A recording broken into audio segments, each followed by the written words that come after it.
Coming up on News 3 Now at 10, the latest from today's celebration of life for firefighter Todd Mahoney, how his loved ones are remembering him, and how fire departments from around the state stepped in to support Madison today.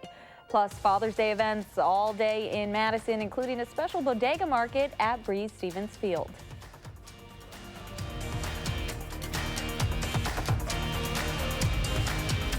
From the Channel3000.com Alert Center, this is News 3 Now at 10. Thanks for joining News 3 Now at 10. I'm Amanda Quintana. It's been a week since two men had to be rescued from Lake Monona during the swimming portion of the half Ironman triathlon. 61-year-old Mike McCulloch died on Sunday from an accidental drowning due to a medical event, and 38-year-old Madison firefighter Todd Mahoney died in the hospital earlier this week. Friends, family members, and colleagues are remembering and celebrating the life of Todd Mahoney today. Our Madeline O'Neill has more on his memorial service that happened tonight. Maddie. Right, Amanda, officials tell us it's no coincidence today's services happened on Father's Day. The family wants to demonstrate Mahoney's love and dedication he had for his three children.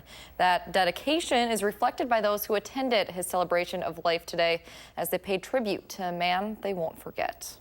As we honor our dads today, this father's recognition goes above and beyond. Here with a hard-to-miss display fitting for a noteworthy person, Todd Mahoney is being laid to rest. Cars lined the streets for a man one classmate calls a great guy. Even those who don't know him passing by call the scene emotional. According to Mahoney's obituary, he was born in Colorado and went to school in Iowa. If you look closely at this display, that part of his life is honored here. The chapter of his life with the Madison Fire Department began in 2010 as a firefighter and paramedic. He became an apparatus engineer in 2017. But helping others as a career was not his only calling. He's remembered on this day as a family man, a husband and father to three young boys. Something that won't be forgotten in the days and years ahead. Firefighters Local 311, the union representing Madison firefighters, has set up a donation page for Mahoney's wife and three children. You'll be able to find that on our website, Amanda. All right, thank you so much, Maddie. And the Dane County Sheriff's Office and Medical Examiner's Office are still investigating Mahoney's death. So Mahoney's fellow Madison firefighters could say goodbye today. Firefighters from around the state filled in from La Crosse to Wausau. The Brotherhood of Wisconsin Firefighters were happy to help in a time of need. And one department in particular is repaying the Madison department after they went through their own loss. Gabriella Becerra has that story. It's a duty they never want to do. We say, what can we do to help? But one they'll always be willing to do. The least we could do is to provide some coverage. And you know, today's an interesting day, being Father's Day, but the departments had no trouble getting people to come and work this detail today and allow their firefighters that were on duty today to be off so they could attend the services. The call went out, and Chief Davis of the Madison Fire Department said within 1 hour, all the departments that are here today providing coverage got back to them, said we're committed to doing this. And for some firefighters, they're simply returning the favor. When there's a call, whether it's in your own community or somebody else's, that's what we do. That's who we are. An Appleton firefighter died last month, and Madison firefighters stepped in to help their station during the memorial. It's kind of fresh in Appleton, but regardless of that incident, we'd still be here today doing what we do, because that's the brotherhood. That's exactly what we sign on for. They sign on to help others in need, including members of their own brotherhood. People hear us talk about the fire service being a family, and this is truly it. And these firefighters know that they can expect the help should they ever need it. We hope we never have to utilize it, but should it be needed, they'll be knocking on our door. Madison firefighters will be returning to work tonight. Let's turn it over to Dana Fulton with your first alert forecast. It does not quite feel like summer out there, Dana. It really does not, Amanda. We had a little bit of a cool afternoon, thankfully. The rain, though, stopping this morning. We just had the cloudy skies stick around for us for our Father's Day afternoon and evening. Right now, our Doppler track is nice and quiet. We don't have any showers coming through overnight. It is still a little cool outside, about 59 in Madison and in Janesville, close to 58 in Platteville. Compared to this time yesterday, though, we're in a similar spot. Of course, yesterday afternoon, we did see some warmer afternoon highs, but by later in the evening, our temperatures dropped quite a bit. Our breeze right now coming from the northeast is going to continue to do that overnight and into tomorrow morning, but we aren't planning on anything too gusty to start off your Monday. And believe it or not, by Monday afternoon, we might get a little bit of sunshine coming on through. We'll take a closer look at what's ahead for your full work week in just a few minutes. Amanda? Thank you, Dana. More local news now. A 60-year-old woman is dead after falling into a pond last night. Officials say it happened just after 8:30 in Gulf Glen. Her boyfriend called to report he was unable to pull her out of the water. Chief Koval's blog says Madison police and fire arrived 7 minutes after the call, and the woman was immediately given CPR, but she could not be revived. Around the state, Racine police are now saying the 18-year-old who was shot and killed by a Mount Pleasant police officer was armed and ignored commands to drop his weapon. Officials say the officer attempted to talk to Tyrese West early yesterday when West took off on a bicycle. Police say the officer saw West was armed, but the statement didn't say what kind of weapon that he saw. According to an investigation, the officer fired after West ignored the officer's commands and less lethal force was unsuccessful. Life-saving measures failed after the shooting.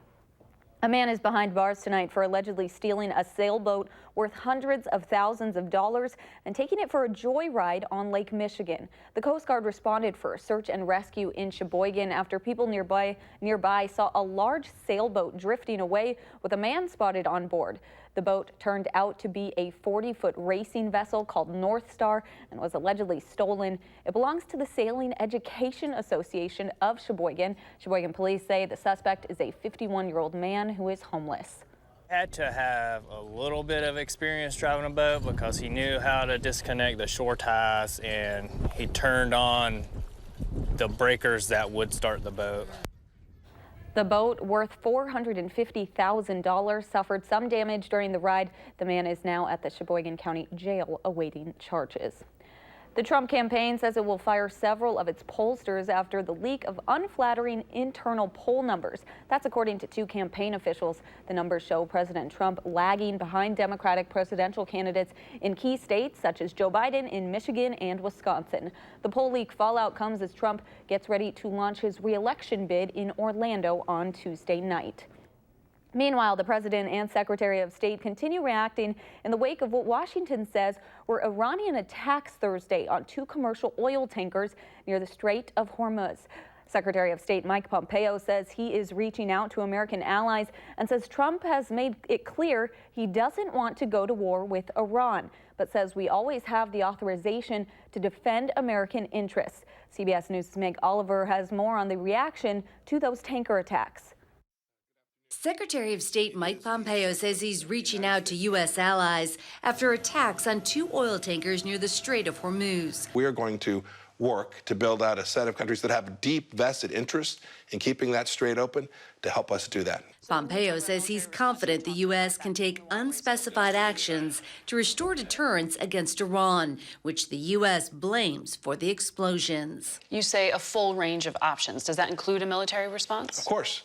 Of course, the president will consider everything we need to do. Arkansas Republican Senator Tom Cotton says a retaliatory military strike is warranted. The fastest way to get the fire and fury of the U.S. military unleashed on you is to interfere with the freedom of navigation on the open seas and in the air. That's exactly what Iran is doing in one of the world's most important strategic choke points. House Intelligence Committee Chairman Adam Schiff cites the Trump administration's move last year to quit the Iran nuclear deal and impose economic sanctions. The whole idea that somehow through this pressure campaign, we were going to force Iran to capitulate and say, okay, we'll come back to the table, we'll give up everything, was naive, dangerously naive in the first place, and this is what our allies are reacting to. Democratic presidential candidate Pete Buttigieg urged U.S. officials to defuse the situation. This is not inconsistent with Iranian behavior that has been aggressive and often malignant in the region. The real question is, what can we do, given the facts on the ground, to ensure a measured response that will de-escalate rather than inflame tensions in the region? The U.S. has been speeding up deployment of the USS Abraham Lincoln Aircraft Carrier Strike Group, and it's bolstering missile defenses in the area. Meg Oliver, CBS News, New York. According to the U.S. Energy Information Administration, 16% of U.S. petroleum products came from Persian Gulf countries last year, while many Asian nations rely much more heavily on oil from the region. Protests continue in Hong Kong. Organizers claim nearly 2 million people turned out to oppose a measure that would allow extraditions to mainland China. They're calling on Hong Kong's chief executive to resign and withdraw that bill. She's responded only by issuing an apology, admitting unspecified, quote, deficiencies in government work. So far, the protests have been relatively peaceful. Next on News 3 Now at 10, fathers were celebrated all over the area today, but one event may have you seen double.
Welcome back. There was double trouble today at the Eastside Club in Madison at the 3rd annual Twin Fest. The event celebrates twinism and everything twins do together, as well as the uniqueness of just being a twin.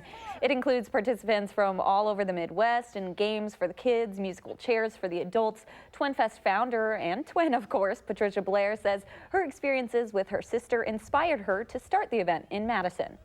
No, I think they're just here for the uniqueness, for the fun. It's fun to look at, it's fun to see groups of people that are lookalikes, you know, and be in that group of people that kind of understand being a twin. Twins competed for awards today, including twins who look the most alike, the youngest set of twins, and the oldest set of twins.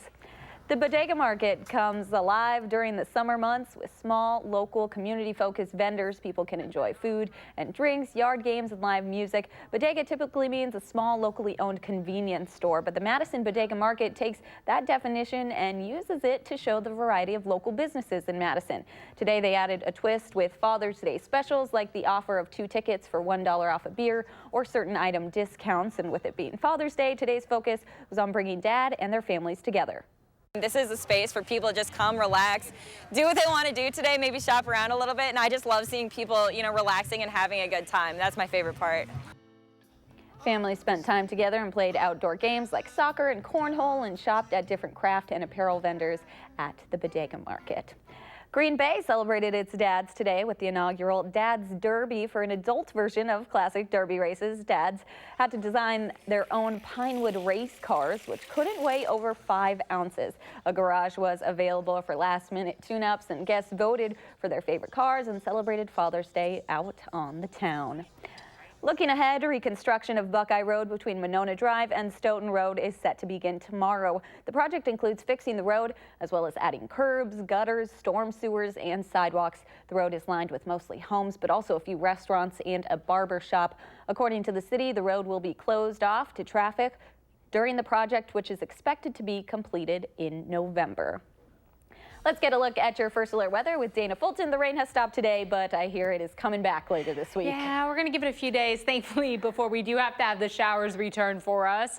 Hopefully your early morning plans didn't get rained out. We did have a few spotty showers early today, especially along the western and the southwestern edge of the state. I know a few dads had messaged trying to get Frisbee golf plans in order. So if you were out this afternoon, you should have been in a good spot. You probably just needed a jacket because we officially only had a high of 61 today. It was a little cool. Started the day off in the mid-50s. That's where we're going to drop overnight, actually, again, heading into tomorrow. That sunset wasn't until 8:39, but we just didn't see enough sun today. Probably didn't even notice the sunset for us. Our Doppler track is quiet overnight. Again, not expecting any rainfall to come through for us this evening. As far as the rain that we've picked up really in the last 24 or 36 hours, we'll back up a little bit to include even yesterday afternoon. The highest rainfall totals were in the southwest corner of the state in Grant County. Most of Dane County, though, in the last 24 hours, seeing about a 1/4 of an inch, if not less. And then in the southeast corner of the state, really didn't see much rain come through at all. Thankfully, we're keeping the stronger storms well to the south, the southern edge of Illinois, Indiana, and Ohio. That's where most of the rain and storms are right now. This next system off to the northwest, as it does slide southeast, may bring a slight chance for some showers on Tuesday, but we're going to stay fairly quiet for Monday. And that slight chance on Tuesday focused more along the western line of the state. So again, that severe weather chance staying to the south for us overnight, and for tomorrow, no chance for us to see anything come on through. We're just hoping to get a little bit of sunshine by tomorrow afternoon. Throughout the overnight, we're steadily going to become partly cloudy. Heading into tomorrow morning, most of the area still seeing some cloud coverage. Areas north of Madison will get breaks in the clouds first, and then by tomorrow afternoon, that's when we'll get a little more sunshine. And our afternoon highs will be very dependent on when that cloud coverage finally starts to break up. If it happens earlier in the mid or late morning, then our high temperatures will be closer to the mid-70s. But if that cloud coverage waits until the afternoon, our high temperatures will be stunted a little more in the low 70s to upper 60s, even for areas north of Madison. By Tuesday morning, we have a slight chance for, again, areas north of Dane County to see those showers. And then in the afternoon, most of southern Wisconsin under at least a slight chance to see a few showers. Not expecting any thunderstorms to come through on Tuesday, but we might deal with just a few isolated rain spots. Plan on an overnight low of about 53 for us tonight, so very similar to where we were at early this morning. Again, our skies steadily becoming partly cloudy. The cloud coverage slowly breaking up as we head into tomorrow afternoon.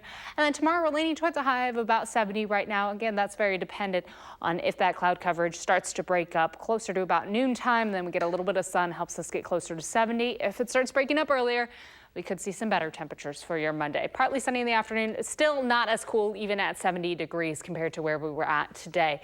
Looking through your work week, notice we have rain coming towards the end of it, but even throughout the whole work week, temperatures are going to stay below average. we should be in the upper 70s, and that's just not the case for us right now. Slight rain chance on Tuesday. We're in the low 70s for Tuesday, Wednesday, and Thursday. We're looking at a chance for showers and thunderstorms, especially along the state line for the middle and end of the week. And then temperatures are going to steadily improve for us as we head into the weekend. We'll be hovering in the mid to upper 70s by the weekend and into the start of next week. But today, a little cloudy, a little cool. Tomorrow, hoping for some sunshine, still just a little cool. And I know we should appreciate those 70s, but still, we want the 80s. The 80s would be nice right now. By the end of July and August, though, we'll be talking about this like, wait a second. Maybe we should go back. Right. Yeah. All right, thank you, Dana. Stick around. The Wisconsin basketball program adds a pair of big-name recruits. Sports is up next.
The Brewers are crushing it at home this season, 9 games over 500 when they play at Miller Park, but the room service hasn't been as tasty. They're 1 game under on the road, trying to avoid a Giants sweep and get out of the Bay Area with a win. Christian Yelich already had a double in the game, and we'll have another.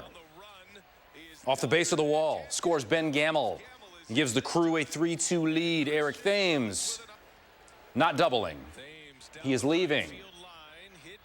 Solo shot off the fair pole and right. And for good measure, Jesus Aguilar.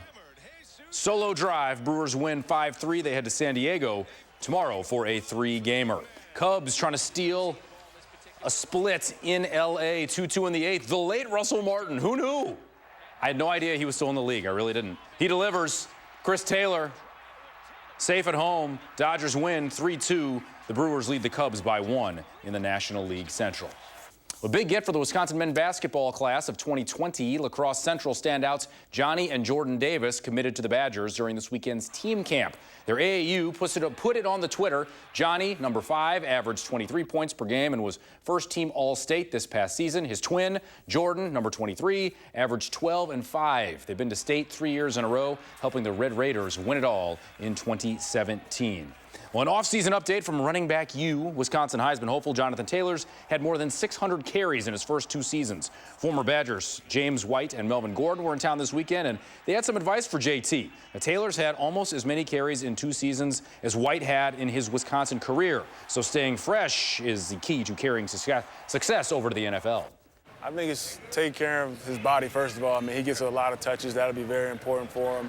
And I think just learning your offense inside and out, not just what you have to do, learning what the offensive line is doing, what the quarterback's thinking, that'll allow you to play faster and be a better football player. I think that's always a big help because that's going to be stressed a lot once you get to the next level. Darnell Savage impressing at Packers camp. One of Green Bay's first-round picks, getting regular run with the first-string defense. Some of that out of necessity, some of that because he's good at football. Head coach Matt LaFleur said every player's going to have to earn their spot on the depth chart, and Savage keeps doing it. He's done a great job. You see him out there running with the ones, and you know, I think, again, he's a smart guy, and he is really talented. So we'll see, though. You know, it's everything looks pretty right now when you don't have the pads on. So we'll see what it looks like when we get the pads on. Final round U.S. Open, Gary Woodland, one of the most memorable shots in the tournament's history. On 17, would have been a birdie. If it had gone in, he would tap in for par. 2-time reigning champion of this tournament, Brooks Koepka, finished 10 under. Couldn't make a run. Now, Woodland needs 3 putts from here to win. What's better than 3 putts? 1 putt. 13 under, his first career major victory. Upper 50s in Pebble Beach, California. You're a Californian. They were doing a lot of complaining today, Amanda. They were. Yes, they were, saying it's so cold there. And Well. see, when it's chilly here, I can't use that anymore as an excuse for not playing golf and being like, oh, I'm bad because I don't play. Oh. So, yeah, see. Trust me, I get my parents or my sister, they're like, oh, it's so cold today. I'm like, you don't know cold. Hashtag hat and gloves weather. Yeah, they don't. No. know cold. Wouldn't last Come a to week here. Wisconsin. Yeah. I use it all the time on them. Trips not to stay. No. Yeah. We'll be right back.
All right, I don't know about you guys. I'm getting a little anxious for summer. I feel like we had a little taste of it. We did. And then we went backwards. What happened? A few days of little teasers with some sunshine and temps in the 80s, and we should be a little closer to 80.